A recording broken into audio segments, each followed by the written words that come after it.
Termasuk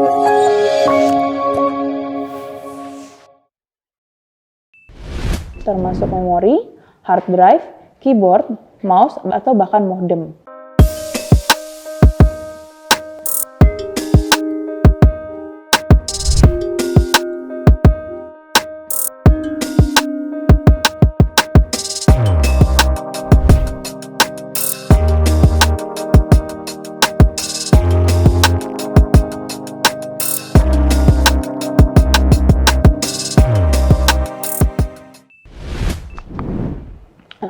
Lalu bagaimana jika ada proses lain yang harus segera dilakukan namun CPU masih menjalankan instruksi yang diberikan? Hampir semua komputer itu menyediakan mekanisme di mana modul lain seperti modul I/O atau memori itu dapat mengganggu pemrosesan normal dari prosesor. Nah, mekanisme inilah yang sering disebut dengan interupsi. Interupsi utamanya itu disediakan sebagai cara untuk meningkatkan efisiensi dari pemrosesan. Misalnya, sebagian besar perangkat eksternal itu jauh lebih lambat daripada prosesor. Semua komputer menyediakan sarana untuk menghentikan atau menginterupsi siklus fetch, decode, and execute normal. Nah, interupsi ini mungkin diperlukan karena berbagai alasan, yang seperti yang pertama adalah kesalahan program seperti pembagian dengan bilangan 0, ada arithmetica overflow, stack overflow, atau mencoba mengakses area memori yang dilindungi. Selain itu juga memungkinkan untuk kesalahan perangkat keras seperti kesalahan paritas memori, yaitu satu atau lebih nilai data yang disimpan membawa nilai yang berbeda daripada saat disimpan dan dipanggil kembali atau kegagalan daya. Nah, bisa juga terjadi karena penyelesaian I/O yang terjadi ketika pembacaan disk diminta dan transfer data selesai. Kemudian bisa juga tentang interupsi pengguna seperti menekan Ctrl+C atau Ctrl+B untuk menghentikan program. Nah, yang terakhir juga bisa saja terjadi interupsi dari pengaturan waktu yang diatur oleh sistem operasi seperti yang diperlukan saat mengalokasikan memori virtual atau melakukan fungsi pembukuan tertentu. Proses-proses tadi itu memiliki kesamaan, yaitu mereka mengganggu aliran normal dari siklus fetch, decode, and execute, dan memberitahu komputer untuk menghentikan apa yang sedang dilakukannya dan melakukan sesuatu yang lain. Nah, inilah yang kita kenal sebagai interupsi. Interupsi pada hardware itu dapat dihasilkan oleh periferal apapun pada sistem, termasuk memori, hard drive, keyboard, mouse, atau bahkan modem. Alih-alih menggunakan interupsi, proses dapat melakukan pooling perangkat keras secara teratur untuk melihat apakah mereka perlu melakukan sesuatu. Namun, proses ini akan membuang waktu CPU karena jawabannya lebih sering diizinkan untuk interupsi daripada tidak. Interupsi menjadi hal yang baik karena memberitahu CPU bahwa suatu perangkat membutuhkan perhatian pada saat tertentu tanpa mengharuskan CPU untuk terus memantau perangkat tersebut. Hal ini dapat diumpamakan sebagai, misalkan kalian memerlukan informasi spesifik yang telah dijanjikan oleh seorang teman untuk kalian dapatkan. Nah, kalian memiliki dua pilihan, yaitu menelpon teman dengan jadwal reguler atau pooling nih kita sebutnya, dan membuang waktu mereka dan juga waktu kalian jika informasinya ternyata belum siap. Nah, atau kalian bisa menunggu panggilan telepon dari teman kalian tadi ketika informasinya sudah ada. Kalian mungkin berada di tengah percakapan dengan orang lain ketika panggilan telepon atau interupsi tadi itu terjadi. Nah, tetapi pendekatan tersebut sejauh ini merupakan cara yang lebih efisien untuk menangani pertukaran informasi dibandingkan kita harus melakukan pooling secara rutin. Komputer juga menggunakan interupsi software atau disebut juga traps and exception yang digunakan oleh berbagai aplikasi perangkat lunak. Komputer modern itu mendukung interupsi perangkat lunak dan perangkat keras dengan menggunakan penanganan interupsi. Penanganan ini hanyalah rutinitas yang dieksekusi ketika interupsi masing-masing terdeteksi. Lalu bagaimana interupsi masuk ke dalam siklus fetch, decode, and execute? CPU itu menyelesaikan eksekusi instruksi yang sedang diproses dan memeriksa pada awal setiap siklus fetch, decode, and execute untuk melihat apakah interupsi telah dihasilkan, seperti pada gambar berikut. Nah, Setelah CPU menerima interupsi, CPU harus segera memproses interupsi tersebut. Jika interupsi tertunda, prosesor akan melakukan bisa jadi yang pertama adalah prosesor menangguhkan eksekusi program yang saat ini sedang dieksekusi dan menyimpan konteksnya. Artinya prosesor menyimpan alamat instruksi berikutnya yang akan dieksekusi dan data lain yang relevan dengan aktivitas prosesor saat ini. Atau prosesor akan mengatur program counter ke alamat awal dari rutin penanganan interupsi. Prosesor melanjutkan ke siklus fetch dan mengambil instruksi pertama dalam program pengendali interupsi yang akan melayani interupsi.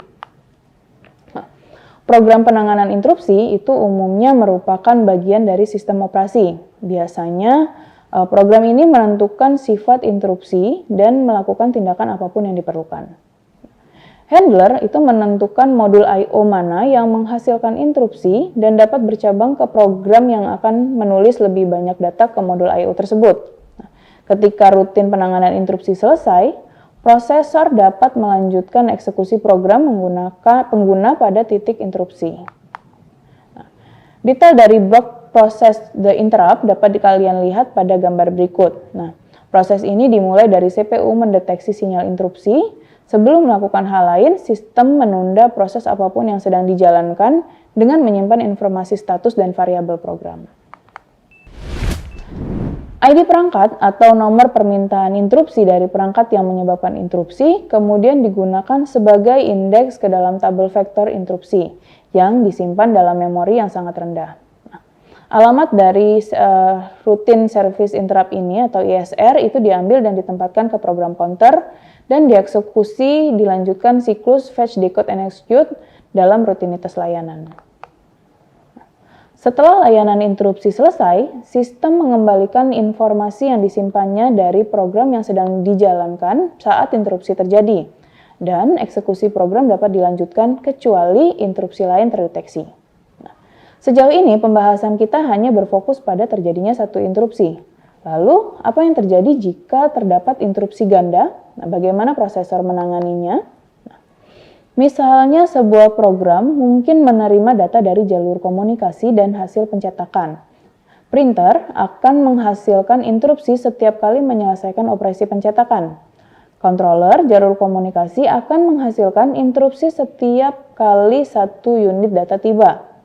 Unit dapat berupa karakter tunggal atau blok, bergantung pada sifat dari disiplin komunikasi yang ada.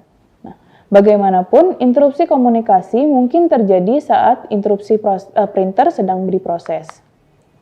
Dua pendekatan dapat diambil untuk menangani beberapa interupsi. Yang pertama adalah menonaktifkan interupsi saat interupsi sedang diproses.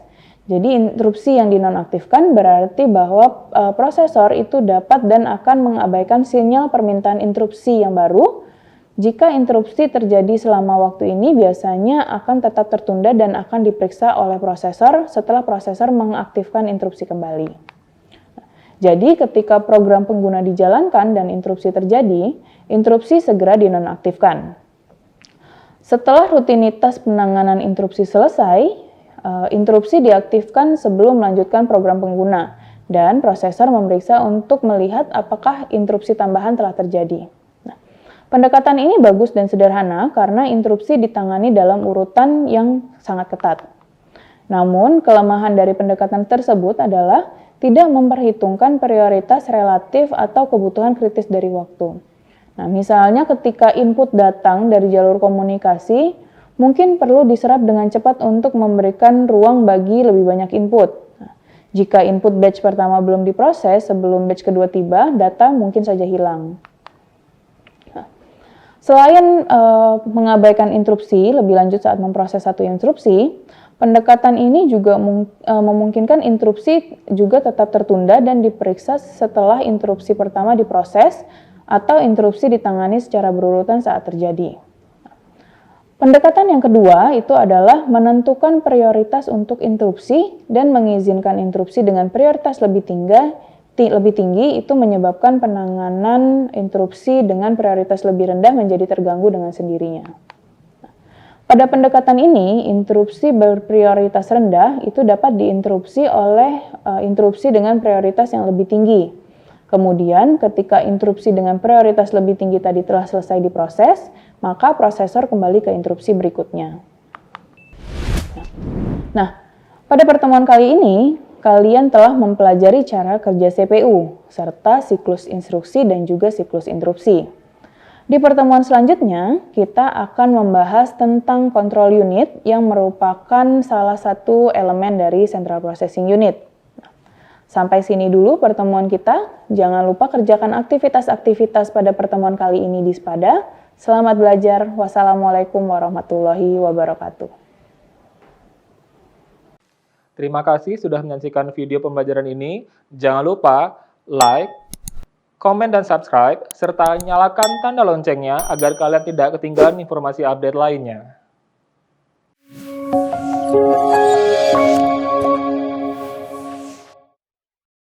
Selanjutnya, kita saksikan video Profil Universitas Teknokrat Indonesia.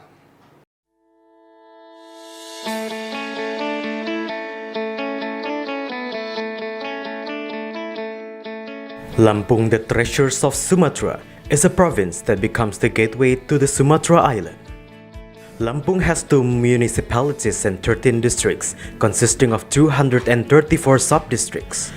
The province, with an area of 35,587 km squares, owns millions of extraordinary natural beauty. Education in Lampung province is also highly considered and colored by the existence of Universitas Teknokrat Indonesia.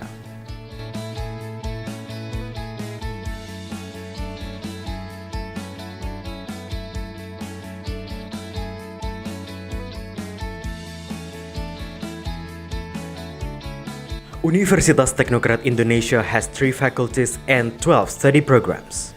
Faculty of Engineering and Computer Sciences with the 6 study programs: Electrical Engineering, Civil Engineering, Computer Engineering, Information Technology, Informatics, and Information System. Faculty of Economics and Business with 2 study programs: Management and Accounting. Faculty of Arts and Educations with 4 study programs: English Literature, Mathematics Education, English Educations, and Physical Education. Universitas Teknokrat Indonesia believes that education is the key to the advancements of a nation. Universitas Teknokrat Indonesia commits to produce and develop future leaders through the education of quality characters. This receives a very good reception and trust from the community, which is marked by an increasing interest in students from year to year. The students and lecturers have lots of achievements and awards. Also, our quality is recognized by National Accreditation Board for Higher Education and many international collaborations. Universitas Teknokrat Indonesia also prepares the students to face the globalization's era through the use of digital technology. Universitas Teknokrat Indonesia has a number of representative facilities provided to support the learning process, such as comfortable classroom, laboratories, information technology, and the internet. Our vision is to be an excellent university in Sumatra with international standard and able to play an active role in nation building through 3 pillars of higher education, comprising education, research, and community service.